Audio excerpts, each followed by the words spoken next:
for a happy family, and the anger was more present as of late. Trying to decide what I should do to keep a positive, happy environment for my sons and myself was an easy decision to make.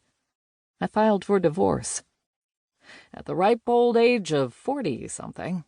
Did you think I was going to tell you? I found myself raising 2 little boys without a home, without the needed income to maintain the level we were used to, savings depleted, and living on the meager salary that I was bringing in from my job in the travel industry. I had worked in this industry for many years and used it to supplement a little extra income, as well as working part-time jobs in the medical field. One day at the office, a coworker was talking about her involvement as a volunteer crisis responder. I knew right then that this was what I wanted to do. It was perfect. On the weekends, when my sons were with their dad, I could be comforting some other unfortunate soul. Having previously worked in the medical field in several capacities, I felt this would be right up my alley and gave them a call. A former coworker recently commented that her connection had gotten me into the program. Whatever, Chickie, you talked about it, I got myself in. Why do people always have to steal your thunder? After interviewing with one of the local police departments in front of 6 police officers, I was selected for the program. Training lasted about 8 months at 1 night a week for 3.5 hours per night. I was so excited, I couldn't wait to start. The calls consisted of domestic abuse, suicide, any situation that required a little emotional comfort.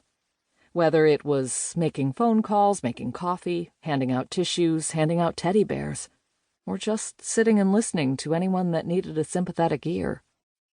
I now had a beeper and worked with 5 local police departments. I couldn't get enough. It felt good to know that I was part of a group of volunteers that were helping the community. After months of going on these calls, I realized, in so many situations where death was involved, that I ended up in some way helping the officers remove the body. The first time I was mortified, but didn't want to show my uneasiness in front of anyone.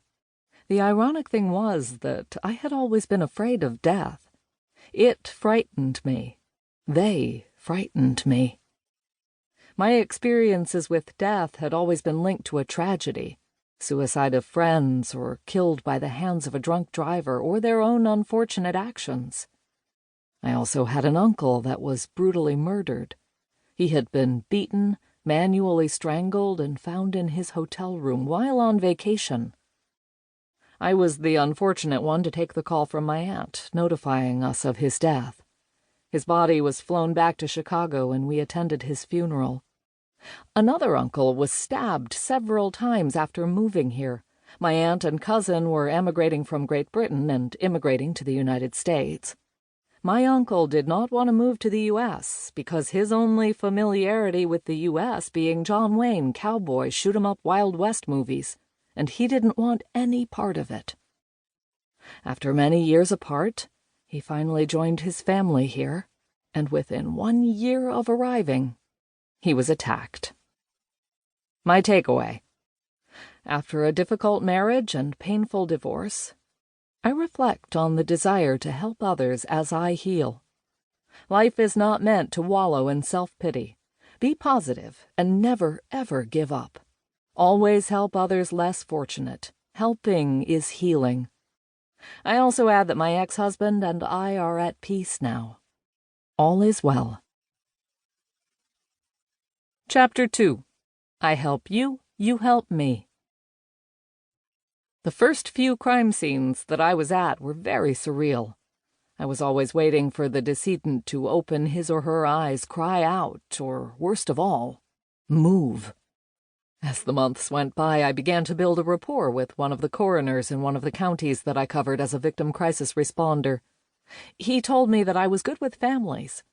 I told him that I would be very interested in becoming a deputy and to let me know if he would ever consider hiring me. I had previous experience working as a medical assistant for 2 nephrologists and had also worked at a local hospital on the neurosurgical floor. For those of you not familiar with a nephrologist, they specialize in kidney care, and neuro would be brain and nerve. Being a responder had its rewards, but I wanted more. I became obsessed with my pager.